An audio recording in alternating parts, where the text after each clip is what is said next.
नमस्कार दर्शक मित्रों, आपनी साथे हूँ भूगवती विशावड़िया। अब तक बुलेटिन में आपનું हार्दिक स्वागत करूँ छूं। विस्तृत समाचारों जोता पहला જોઈએ આજની મુખ્ય હેડલાઇન્સ। ગાંધીનગરના પીપળજમાંથી 25 કિલોથી વધુ એમટી ડ્રગ્સ ફેક્ટરી ઝડપાઈ। રાજ્યની તમામ યુનિવર્સિટીઓમાં હવે 9 મેથી 23 જૂન સુધી ઉનાળુ વેકેશન। ગુજરાતમાં કેન્દ્રીય ગૃહમંત્રી અમિત શાહનો ઝંઝાવાતી ચૂંટણી પ્રચાર। સમાચારો જોઈએ વિસ્તૃતમાં। गुजरात एटीएस અને એનસીબીએ મોટું ઓપરેશન પાર પાડ્યું છે। રાજસ્થાન અને ગુજરાતમાં મોટી કાર્યવાહી કરવામાં આવી છે। ડ્રગ્સ બનાવતી 3 ફેક્ટરી ઝડપી લેવામાં આવી છે, ત્યારે રાજસ્થાનમાં 2 ફેક્ટરી અને ગુજરાતમાં 1 ફેક્ટરી ઝડપાઈ છે। ગાંધીનગર પાસે આવેલ એક ફેક્ટરી મળી આવી છે, જેમાંથી 25 કિલોથી વધુ એમડી ડ્રગ્સ જપ્ત કરવામાં આવ્યું છે। કાર્યવાહી દરમિયાન કુલ 10 લોકોની ધરપકડ કરવામાં આવી છે। યુવાનોને નશાના કાળા અંધારામાં ધકેલવાના કાવતરાનો પર્દાફાશ થયો છે। નશાના સોદાગરો નશાનો સામાન ભારતીય સરહદમાં ઘુસાડવાના કાવતરામાં નિષ્ફળ જતા હોય ત્યારે હવે ઘર આંગણે જ ડ્રગ્સનું ઉત્પાદન કરી સપ્લાય કરવાના રેકેટનો પર્દાફાશ ગુજરાત એટીએસ અને એનસીબીએ કર્યો છે। બંને તપાસ એજન્સીના સંયુક્ત ઓપરેશનમાં ગાંધીનગરમાં પીપળજ ખાતેથી આખી ડ્રગ્સની ફેક્ટરી ઝડપાઈ છે। રાજ્ય સરકારના શિક્ષણ વિભાગ દ્વારા આજે સરકારી યુનિવર્સિટીઓના મેડિકલ ફાર્મસી સિવાયના અભ્યાસક્રમો માટે આગામી વર્ષ 2024-25 માટે કોમન એકેડમિક કેલેન્ડર જાહેર કરવામાં આવ્યું છે। કેલેન્ડરની સાથે તમામ યુનિવર્સિટીઓમાં હવે ઉનાળુ 9 મે થી 23 જૂન સુધી આપવાની પણ સત્તાવાર જાહેરાત કરવામાં આવી છે। અધ્યાપકોએ વેકેશન પાછળ લઈ જવા માટે શિક્ષણ વિભાગમાં રજૂઆત કરી હતી। આમ છતાં સરકાર જાહેર કરે તે પહેલા જ ગુજરાત યુનિવર્સિટીએ વેકેશન જાહેર કરી દીધું હતું। હવે સરકારે યુનિવર્સિટીની પેટર્ન પ્રમાણે વેકેશન આપવાની ફરજ પડી છે। ગુજરાતની લોકસભાની 26 બેઠકો પૈકી 25 બેઠકો માટે ત્રીજા તબક્કામાં આગામી 7મી મેના રોજ મતદાન થવાનું છે। મતદાનના આડે હવે 9 દિવસનો સમય બાકી રહ્યો છે, ત્યારે આજથી ભાજપ અને કોંગ્રેસના રાષ્ટ્રીય નેતાઓએ પ્રચાર અભિયાન શરૂ કરી દીધું છે। કેન્દ્રીય ગૃહમંત્રી અમિત શાહ આજે જામકંડોળા ખાતે સભા સંબોધી હતી, ત્યારબાદ પૂર્વ કેબિનેટ મંત્રી જયેશ રાદડિયાના ઘરે પહોંચ્યા હતા। સભાના વ્યસ્ત સમયમાં પણ જયેશ રાદડિયાના ઘરે તેઓએ ભોજન કર્યું હતું, તેમજ તેઓએ આજે સભામાં પણ ખેડૂત નેતા અને પોરબંદરના દિવસ નેતા વિઠ્ઠલભાઈ રાદડિયાને પણ ત્યાં જ કર્યા હતા। આ સમયે તેમની સાથે લોકસભાના ઉમેદવાર મનસુખ માંડવિયા, ઇફકોના ચેરમેન દિલીપ સંઘાણી, ભાજપના ઉપાધ્યક્ષ ભરત બોગરા, ધારાસભ્ય જયેશ રાદડિયા, ધર્મપત્ની મિત્તલબેન રાદડિયાએ જામકંડોળા એમના નિવાસ સ્થાને અમિત શાહનું કુમકુમ તિલક કરી સ્વાગત કર્યું હતું। સહકાર મંત્રી અમિતભાઈ શાહ આજે જામકંડોળાની પાવન ધરતી પર આવી રહ્યા ત્યારે આજુબાજુની અમારા પોરબંદર લોકસભા વિસ્તારની જનતામાં એક અનેરો ઉત્સાહ છે અને મોદી સાહેબને 400+ સીટો આવે એ માટે સમગ્ર કાર્યકર્તાઓ સંગની રહ્યા છે અને વધુમાં વધુ ભવ્ય લીડથી પોરબંદર લોકસભા જીતી એ માટે સૌ આગેવાનો કાર્યકર્તાઓ અને મતદારોમાં એક અનેરો ઉત્સાહ। પોરબંદર લોકસભામાંથી વિસ્તારમાંથી સૌ કાર્યકર્તાઓ આવી પોરબંદર લોકસભા ક્ષેત્રની અંદર આજે દેશના યશસ્વી ગૃહ અને સહકારિતા મંત્રી આદરણીય અમિતભાઈ શાહ આવી રહ્યા છે। એમને મળવા માટે, એમને સાંભળવા માટે અનેરો ઉત્સાહ જોવા મળી રહ્યો છે। વિશાળ સંખ્યાની અંદર લોકો આવી રહ્યા છે। રસ્તામાં આવી રહ્યો લોકો ઉત્સાહથી ભારત માતા કી જય, વંદે માતરમના નારા પુકારી રહ્યા હતા। આપકી બાર 400 પાર ના નારા પુકારી રહ્યા હતા। એ સૂચવે છે ગુજરાત અને દેશની જનતાનો વિશ્વાસ ભારતીય જનતા પાર્ટી પ્રત્યે છે અને શ્રદ્ધા મોદીજી પ્રત્યે છે। એના પ્રતિક રૂપે આજે આ કાર્યક્રમ યોજાયો છે। રાજકોટમાં સર્કિટ હાઉસ ખાતે રાજપૂત સંકલન સમિતિ દ્વારા ચૂંટણી અધિકારીને રજૂઆત કરવામાં આવી છે। ગુજરાતમાં અચાનક સંવેદનશીલ બૂથની સંખ્યામાં વધારો થતા રજૂઆત કરવામાં આવી હતી। રાજકોટ લોકસભા બેઠક વિસ્તારમાં 2236 માંથી 1032 મતદાન બેઠક સંવેદનશીલ જાહેર કરવામાં આવ્યા હતા। ગત ચૂંટણીની સાપેક્ષમાં વખતે સંવેદનશીલ મથકોની સંખ્યામાં 210નો વધારો થયો છે। કરીએ છીએ કે આજે નાગરિકોની પીડાને વાચા આપવા માટે આપ અહીંયા પધાર્યા છો। આપણે સર્કિટ હાઉસમાં રાજકોટમાં ઊભા છીએ। મારી સાથે અમારા આંતરરાષ્ટ્રીય પ્રેસિડેન્ટ ક્ષત્રિય સમાજના આદરણીય શ્રી પીટી જાડેજા સાહેબ છે, ઉપરાંત અન્ય અમારા પ્રતિનિધિ સહિત આજે 5 લોકોનું છે તે પ્રતિનિધિમંડળ અમે 2 અધિકારી સક્ષમ અધિકારીઓને મળેલા, જેમાં જનરલ ઓબ્ઝર્વર જે નિમવામાં આવે છે ઇલેક્શન કમિશન તરફથી, જે રાષ્ટ્રપતિજીને સીધા જવાબદાર હોય છે, એમના કાર્યાલય તરફથી નિમવામાં આવે છે, આપ સૌ જાણો છો. સાથે જેમને લો એન્ડ ઓર્ડર સોંપાયું છે એવા ઝા સાહેબ છે. આ બંને સક્ષમ અધિકારીઓને આજે અમે એક નિવેદન આપ્યું છે અને વખતો વખત જ્યારથી આ આચારસંહિતા લાગુ પડી છે ત્યારથી અમે કહેતા રહ્યા છીએ. પણ સાથીઓ, આજનું અમારું જે નિવેદન છે વધારે ગંભીર છે, વધારે પડકારજનક એટલે છે કે નાગરિકોના અસ્તિત્વનો અને લોકશાહીના અસ્તિત્વ ઉપર ખતરો પેદા થયો છે. અચાનક સરકારને અને તંત્રને સ્વપ્ન આવ્યું હશે કે કેમ રાતોરાત ગુજરાતના 210 થી છે તે વધારે પણ હોઈ શકે છે. પણ અમે એક પ્રતિષ્ઠિત અખબારમાં જે છપાયું છે એનો જ આપને છે તે અત્યારે હવાલો આપીએ છીએ. આપ આ અખબાર મેળવી અને વાંચી શકો છો. એક પ્રતિષ્ઠિત અખબારે નિવેદન આપ્યું છે કે 210 થી વધારે છે તે બૂથને અતિ સંવેદનશીલ ઘોષિત કર્યા છે. અમારું કહેવું છે કે રાજકોટમાં શું કોઈ બોમ્બ બ્લાસ્ટ થવાના છે? રાજકોટમાં કોઈ અચાનક આતંકવાદીઓ આવી ગયા છે? શું રાજકોટને કોઈ પાકિસ્તાન કે બીજી કોઈ બોર્ડર લાગુ પડે છે?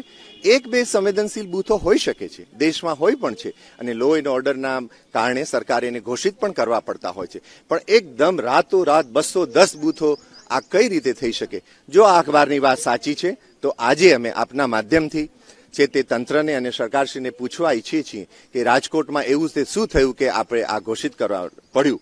સાથે સાથે અમારું બીજું એ પણ કહેવું છે કે 15%થી વધારે ક્ષત્રિય સમાજના વોટિંગ છે, ત્યારે આજે હજી પણ અમને સ્લીપ નથી પડી. અમારા જે વિસ્તારમાં અમારા સમાજના લોકો રહે છે, શું એ છે તે એવા અત્યાચાર કર્યા છે કોઈએ? આપ જાણો છો કે છેલ્લા 1 મહિનાથી વધારે સમયથી અમે અહિંસક, શાંતિપૂર્ણ, વિવેકપૂર્ણ આંદોલન ચલાવી રહ્યા છીએ. આ અમારી અસ્મિતાનું આંદોલન છે. અમે કોઈ રાજકીય પક્ષ નથી કે અમારે છે તે કોઈ સીટોના રાજકારણમાં પડવાનું નથી. માત્ર ક્ષત્રિય સમાજ અત્યારે અસ્મિતા આંદોલન ચલાવી રહ્યો છે.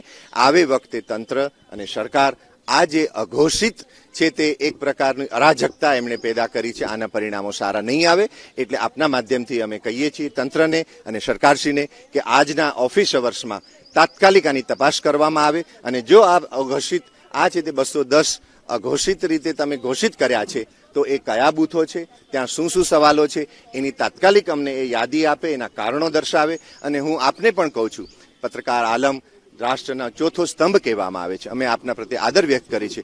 હું છે તે ક્ષત્રિય સમાજના કમિટી વતી હું આપને પણ નિવેદન કરું છું સાથીઓ કે આ પ્રશ્ન જઈને આજે જ તમે ત્યાં પધારો અને તમે પણ જઈને કલેક્ટર અને લાગતા વળગતા અધિકારીઓને આ અંગે વાત કરો. સાહેબ, એ વાત તો હવે ઇતિહાસ બની ગઈ છે, બહુ જૂની થઈ ગઈ છે. આપ સૌ જાણો છો કે એમની માફીમાં એમનું બોડી લેંગ્વેજ શું હોય છે. એમણે એ વખતે પણ કહેલું કે મારી સરકારને નુકસાન ન જાય એટલા માટે હું માફી માંગુ છું, અને કાલે એ નવું નિવેદન આપી રહ્યા છે કે મારી સરકારને તમે ટાર્ગેટ ન કરો. ભાઈ, તમે અને સરકાર જુદા નથી, મગચોખા ભળી ચૂક્યા છે. તમે એનો હિસ્સો છો. તમે ભારતીય જનતા પાર્ટીના હિસ્સો જ નહીં, એના તમે છે તે સિનિયર કહી શકાય, જેને વરિષ્ઠ કહી શકાય, એવા તમે સાથી છો. અને કઈ રીતે તમને ક્ષમા આપી શકાય? જો અમારે કંઈ બીજું જ કરવું હોત સાથીઓ તો અમે સીટો માગી હોત. અમે અમારા છે તે અહીંયા આંતરરાષ્ટ્રીય પ્રેસિડેન્ટ અહીં રાજકોટમાં જ રહે છે, પીટી જાડેજા સાહેબ, તો અમે કહ્યું હોત કે એમને ટિકિટ દો. નહીં, અમે ટિકિટના ભૂખ્યા નથી, અમે સત્તાના ભૂખ્યા નથી. અમે 562 રજવાડાઓ જ્યારે આપી દીધા હશે તો અમારી કોઈ સિદ્ધાંત હશે, અમારી કોઈ વિવેકશીલતા હશે, અમારું ત્યાગ હશે, બલિદાન હશે. આ કોઈ અમે છે તે સીટ માંગતા કે સત્તા માંગતા લોકો નથી સાથીઓ. એ વખતે આપના માધ્યમથી હું ફરીથી સરકારને અને તંત્રને કહી રહ્યો છું કે ક્ષત્રિય આંદોલન છે તે બહુ વિવેકપૂર્ણ ચાલી રહ્યું છે, અને સાહેબ વિરોધ કરવો એ તો અમારો અધિકાર છે. આ લોકશાહી છે. જો તમે ઠોકશાહી ચલાવશો તો અમે લોકશાહીને તમારી અરીસો બતાવીને કહેશું કે દેશ આઝાદ થઈ ચૂક્યો છે, અને તમે જેને અમૃતકાળ કહો છો સાહેબ, તો અમૃતકાળમાં તમે ગુજરાત છોડીને ક્યાં બેઠા છો? હું આજે આ તાપના માધ્યમથી આદરણીય યશસ્વી નરેન્દ્ર મોદી સાહેબને, જેને યશસ્વી વડાપ્રધાનનું આપણે બિરુદ આપ્યું છે, અને સાહેબ કહી રહ્યા છે અમૃતકાળ ચાલી રહ્યો છે. હું કહીશ કે ગુજરાતમાં કોઈ અમૃતકાળ અમને નથી દેખાતો. મિત્રો, હું સાથે ગૃહમંત્રી શ્રી છે તે શાહ સાહેબને પણ હું કહું છું, અમિત શાહ સાહેબ, તમે અને મોદી સાહેબ શું ગુજરાત છોડી દીધું તો ગુજરાતનો સંબંધ કપાઈ ગયો? ક્ષત્રિયો સાથે તમારે કોઈ સંબંધ નહોતો? 562 રજવાડા જ્યારે છે તે આપણા યુદ્ધ વખતે, છેલ્લા યુદ્ધ વખતે જ્યારે આપણા વિદ્યાર્થીઓને પ્રવેશ મળ્યો ત્યારે મોદી સાહેબ ખાસ દિલ્હીથી આવેલા અને શત્રુ શૈલેજીને જામનગર મળવા ગયેલા કે તમે જે છે તે યુક્રેનના યુદ્ધ વખતે વિદ્યાર્થીઓને પ્રવેશ કરવા દીધા બોર્ડરમાંથી, તો એ આપની ઉદારતા હતી. જે તે વખતે જામનગર જામ સાહેબે જે આશરો આપેલો, એના કારણે આજે ભારતનું નામ ઊંચું થયું છે. આ હમણાંની જ વાત છે મિત્રો, 2023ની વાત છે. તો તો ત્યારે તમે દિલ્હીથી નરેન્દ્ર મોદી સાહેબ આવી શકે છે શત્રુશૈલ્યજીને મળવા, અને આજે સમાજનો પ્રશ્ન છે તો તમે એક ફોન નથી કરી શકતા, એક પત્રનો જવાબ આપી નથી શકતા, તમે આટલા અસંવેદનશીલ સાહેબ કઈ રીતે બની શક્યા છો? એટલે નરેન્દ્ર મોદી સાહેબને અને છે તે શાહ સાહેબને પણ અમારી આ વિનંતી ભરેલી અરજી છે કે આપ ચૂક્યા છો, આપનો ગુજરાત પ્રત્યેનો પરિવાર ભાવ પણ ચૂક્યા છો અને આપનો ધર્મ પણ ચૂક્યા છો. ત્યારે અમને ખૂબ આઘાત લાગ્યો છે.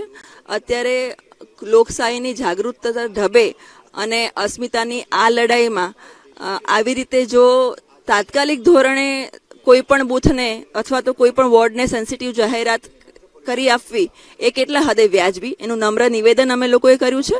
જે પણ થઈ રહ્યું છે એ ખૂબ સ્વયંશિસ્ત સાથે થઈ રહ્યું છે અને આગળ જતાં પણ આ જ પ્રકારે થશે, તો એના માટે થઈને આવી રીતનું વલણ રાખવું કેટલા હદે યોગ્ય છે. તો એના માટે તાત્કાલિક જવાબ આપવા વિનમ્રતાપૂર્વક અમે લોકોએ માંગણી કરી છે અને સાથે સાથે એ પણ કીધું છે કે અમુક વિસ્તારમાં રાજકોટમાં હજી સુધી મતદાન સ્લીપ પહોંચી નથી, તો એનું શું રીઝન છે, શું કામ એને અવોઇડ કરવામાં આવી છે? વારંવાર છેલ્લા મહિના દિવસથી જે ઇગ્નોર વસ્તુ કરવામાં આવી રહી છે, તો એ વ્યાજબી કેટલા હદે, અને સંપૂર્ણ નહીં કે માત્ર રાજકોટ, સમગ્ર ગુજરાત અને હવે ભારત વર્ષ પણ ખૂબ જ મક્કમતાથી નોટિસ કરી રહ્યું છે, જે શાસક પક્ષ માટે ખરેખર હિતાવહ નથી. જે એમને અમારી અરજી પૂરેપૂરી વાંચી છે, એનું પ્રૂફ પણ જોયું છે અને એને નોટ પણ કર્યું છે અને તાત્કાલિક ધોરણે એને આગળ વધારવા માટે પણ અપીલ કરી છે. સુરતમાં ગેરકાયદેસર રીતે ગેસ રિફિલિંગ કરનાર ઇસમો સામે હવે સુરત પોલીસ દ્વારા તવાઈ બોલાવવામાં આવી રહી છે. થોડા દિવસો પહેલા સુરતના કાપોદ્રા પોલીસ દ્વારા ગેસ રિફિલિંગ કરનાર ઇસમોની ધરપકડ કરવામાં આવી હતી. ત્યારે અમરોલી પોલીસે છાપરાભાઠા રોડ પર વાડીનાથ સોસાયટી પાસે આવેલી એક દુકાનમાં ગેરકાયદેસર રીતે ગેસ રિફિલિંગ કરતા એક ઇસમની ધરપકડ કરી તેની પાસેથી 48 નાની મોટી ગેસની બોટલો, ગેસ રિફિલિંગનું મશીન અને વજન કાંટો જપ્ત કર્યો છે. આ કામે હકીકત એવી છે કે અમરોલી પોલીસ સ્ટેશન વિસ્તારમાં આવેલ છાપરાભાઠા રોડ ઉપર વાડીનાથ સોસાયટીના નાકા ઉપર કેટલાક ઈસમો જે ગેસની જે બોટલો હોય છે એમાં ગેરકાયદેસર રિફિલિંગ કરવાનું કામ કરે છે. જે આધારે પોલીસે ત્યાં તપાસ કરતા આ આરોપીઓ જે છે એ આ પ્રકારની પ્રવૃત્તિ કરતા મળી આવેલા, જેથી પોલીસે ત્યાંથી નાની મોટી મળી અને 48 જેટલી ગેસની બોટલો તેમજ ગેસ રિફિલિંગ મશીન તેમજ વજન કાંટો એ રીતે અલગ અલગ જે સાધનો જે છે એ મળી આવતા કબજે કરી અને આ કામના આરોપીઓ વિરુદ્ધ ધોરણસરની ફરિયાદ દાખલ કરી હાલમાં તપાસ ચાલી રહેલ છે. આ કામે હાલમાં એક આરોપીની ધરપકડ કરવામાં આવેલ છે. મુદ્દામાલ અંદાજે 50,000 આસપાસનો છે. રાજકોટમાં કૃષ્ણા સ્કૂલ દ્વારા અતુલ્ય ભારત રંગતરંગ 2024નું આયોજન કરવામાં આવ્યું છે. આગામી તારીખ 30 મંગળવારના રોજ રાત્રે 8 કલાકે હેમુગઢવી હોલ ખાતે ઉજવણી કરાશે. તેમાં સ્કૂલના 500થી વધુ વિદ્યાર્થીઓએ ભાગ લીધો છે. વિદ્યાર્થીઓની સાથોસાથ વાલીઓ પણ આ કાર્યક્રમમાં ભાગ લેવાના છે. કાર્યક્રમમાં ભારતીય સંસ્કૃતિને ઉજાગર કરતી કૃતિઓ રજૂ કરવામાં આવશે. સમગ્ર કાર્યક્રમ અંગે વધુ માહિતી અબ તક મીડિયા હાઉસની મુલાકાતે આવેલા કૃષ્ણા સ્કૂલના ટ્રસ્ટી તથા શિક્ષકોએ પૂરી પાડી હતી. કૃષ્ણા સ્કૂલ્સ દ્વારા એન્યુઅલ ફંક્શનનું આયોજન કરવામાં આવ્યું છે, જેની થીમ રંગતરંગ 2024 અતુલ્ય ભારત છે. અને આ એન્યુઅલ ફંક્શનમાં હું અબ તકના મીડિયા થ્રુ એ કહેવા માગું છું કે સંપૂર્ણ ભારતીય સંસ્કૃતિને કૃષ્ણા સ્કૂલના વિદ્યાર્થીઓ રજૂ કરવા જઈ રહ્યા છીએ. અને આ એન્યુઅલ ફંક્શનમાં મમ્મીઓ એટલે કે પેરેન્ટ્સનો પણ પરફોર્મન્સ છે, સાથે સાથે 12th સુધીના સ્ટુડન્ટ પરફોર્મન્સ આપી રહ્યા છે. અને ભારતીય સંસ્કૃતિ, ભારતનો વિકાસ જે અત્યારે વિશ્વના ફલક ઉપર ઉડીને આંખે વળગે છે એને દર્શાવે જઈ રહ્યા છીએ. અને સૌથી મહત્ત્વની વસુદેવ કુટુંબકમની ભાવના છે, ત્યાંથી જ અમારા પ્રોગ્રામની શરૂઆત થવાની છે. અને G20નું જે આયોજન થયું હતું એને પણ અમે સરસ રીતના સ્ટુડન્ટ દ્વારા પરફોર્મ કરવા જઈ રહ્યા છીએ. અને આ રીતે આ એન્યુઅલ ફંક્શનમાં તમામ કૃષ્ણા સ્કૂલના સ્ટાફે મહેનત કરી છે. બધા વિદ્યાર્થીઓ અને એમના વાલીશ્રીઓને પણ સહયોગ બહુ સારો રહ્યો છે. અને આ એન્યુઅલ ફંક્શનમાં બધા જ યુટ્યુબ દ્વારા પણ અમે લાઈવ પ્રસારણ કરવાના છીએ.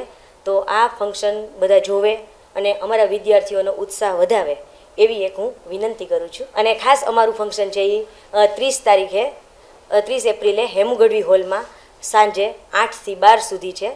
અને આ ફંક્શનમાં બધા જ વિદ્યાર્થીઓ ઉત્સાહભેર ભાગ લઈ રહ્યા છે. અને આ અમારા ફંક્શનમાં મેઇન અવેરનેસની વાત કરીએ તો ટ્રાફિક અવેરનેસ છે, એને અમે હાઇલાઇટ કર્યું છે. સાથે સાથે વોટિંગ અવેરનેસ, મહત્તમ લોકો લોકશાહીના પર્વને ઉજવે અને મતદાન કરે એના માટેનો પણ અવેરનેસનું પરફોર્મન્સ આપી રહ્યા છીએ.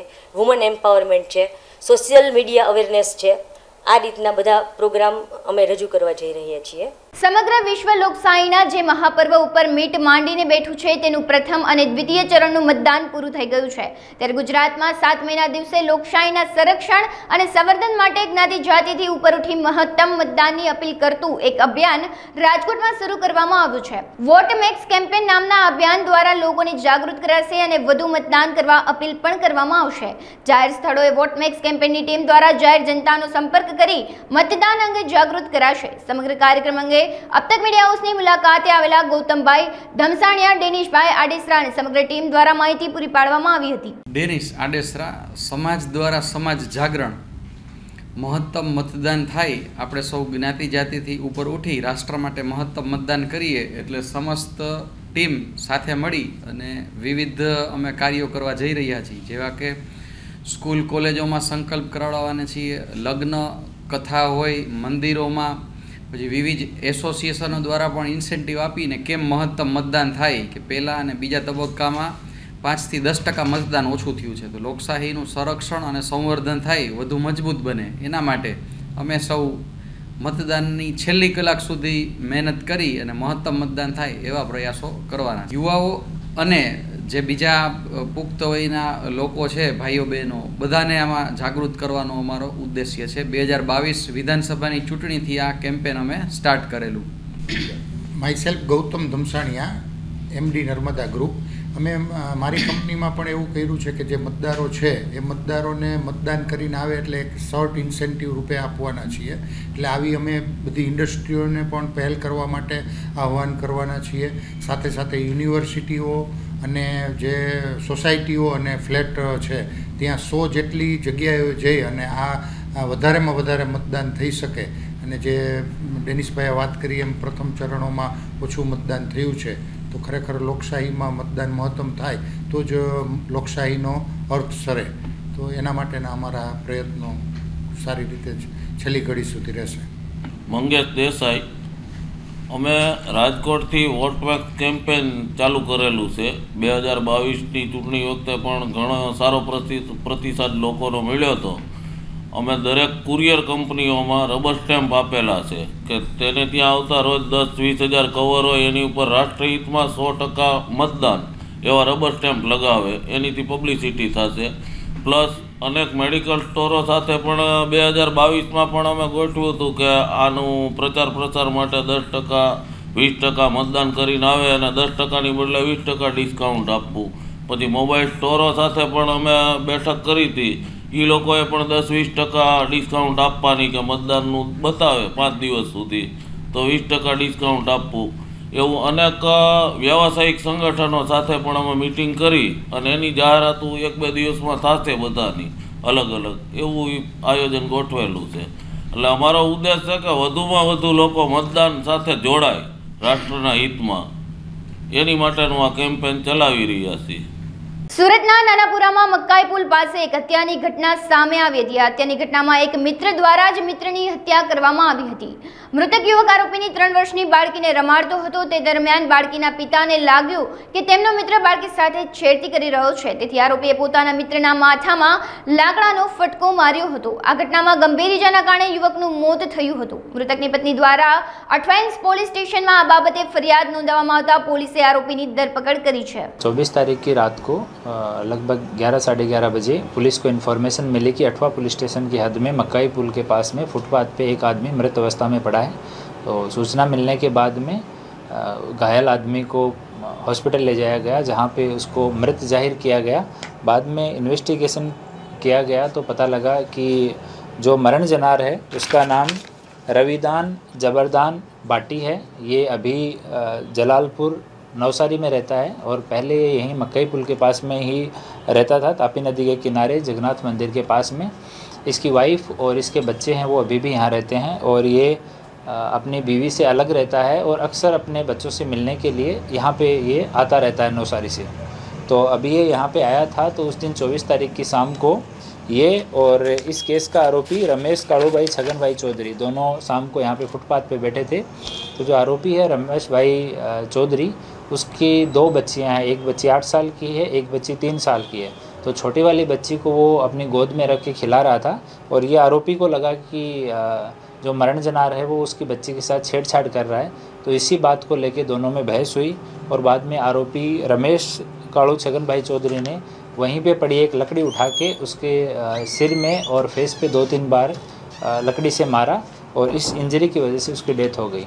अभी आरोपी रमेश कालू छगन भाई चौधरी है, उसको अरेस्ट कर लिया गया है और आगे का इन्वेस्टिगेशन अभी चालू है। आरोपी के खिलाफ 2013 का एक गुना है जिसमें संकेश्वर कॉम्प्लेक्स के पास में एक मर्डर हुआ था, उसमें वो आरोपी था और उसमें कोर्ट के द्वारा उसको निर्दोष छोड़ा गया था। सीसीटीवी फुटेज के आधार पे यहाँ पे तपास किया गया तो वहीं पे ढक्कावारा के पास में आरोपी मिल गया था।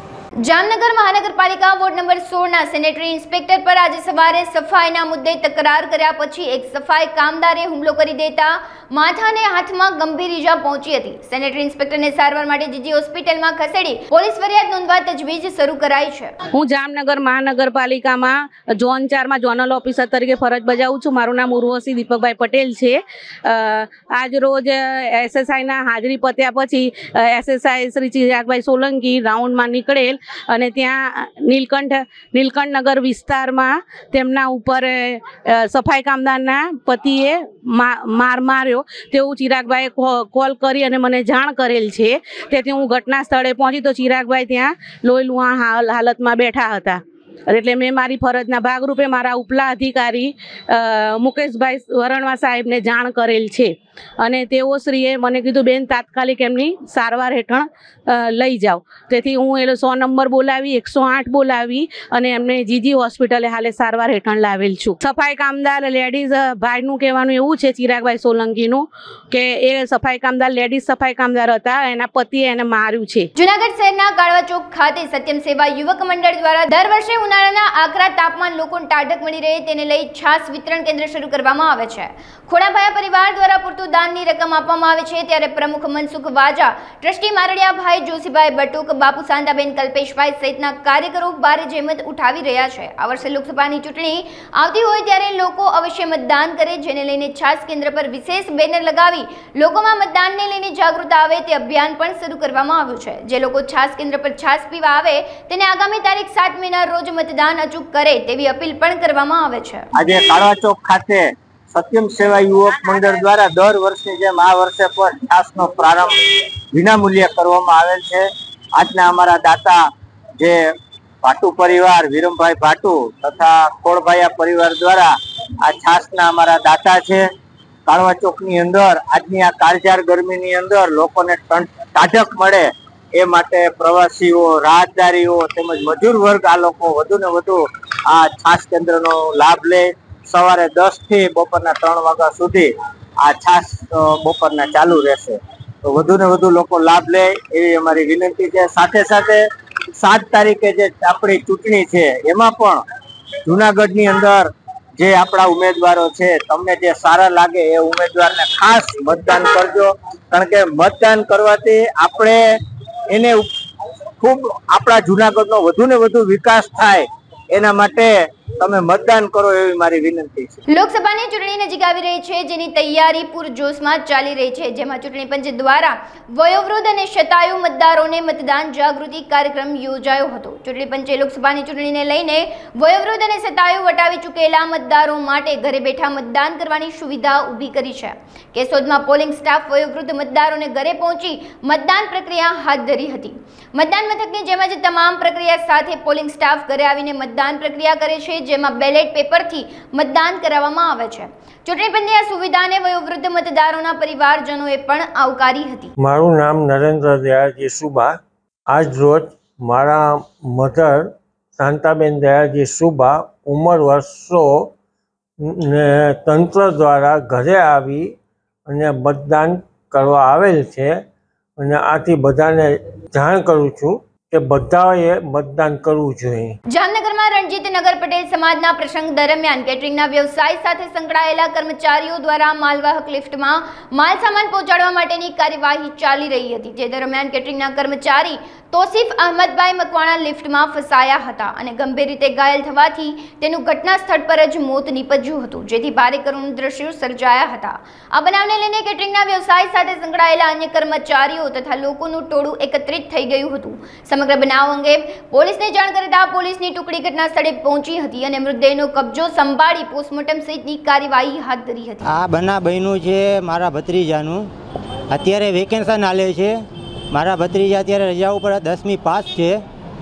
માઈતરને ને ઘરનાને કોઈને ખબર નથી ના ટેટલેસવાળા એ લોકોને લઈ આવ્યા છે ને 5 થી 5:30ની વચમાં બનાવ બન્યું છે। અમને જાણ કરી છે રાતે 8 વાગે ને આ લોકો પ્રેસવાળા પછી આવ્યા તે પછી આ લોકોએ કાઢ્યું છે ને આ લોકો અત્યારે અમે કહીએ છીએ તો કોઈ જવાબ દેતા નથી ને કોઈ હાથ પકડતા નથી। છોકરાની ઉંમર તોસીફ નામ છે એનો, તોસીફ અહેમદ મકવાણા, નાની ઉંમર 15 થી 16 વર્ષ ઉંમર છે ને છોકરાને કોઈ ટેટલેસમાં લઈ આવ્યા છે તે પછી તપાસ નથી કરી કે ભાઈ ટેટલેસમાં છોકરા ના હાલે, તે છતાંય આ લોકો લઈ આવ્યા છે। આ 9મી ધોરણ ભણે છે, અત્યારે વેકેશન ચાલુ છે ને 10મીની પરીક્ષા ચાલુ છે એની સાહેબ, અત્યારે કોઈ જવાબ પણ દેતા નથી। આ રાજુભાઈ કરીને કોઈક મેન તરીકે આવ્યા છે, આ લોકોને અમે પૂછીએ છીએ તો કહે છે કે ભાઈ અમને કાંઈ ખબર છે નહીં કે કોના ભેગા આવ્યા છે ને કોણ છે। આ છોકરા કંઈક સામાન લઈને જતા હતા ને ઉપરથી પડી ગયો છે। આ પડતા 2 થી 3 કલાક અંદર જ પડ્યો હતો। આ લોકોનો ડેકોરેશન જમવાનો બધું ચાલુ હતો, કોઈ વસ્તુ બંધ નથી કરી ને આ લોકો એમ કહે છે કે ભાઈ અમને કોઈ વસ્તુની ખબર નથી, પણ ખબર આ લોકોને બધુંય હતી કે 5 સાડા 5 વાગે આ છોકરો અંદર પડી ગયો છે।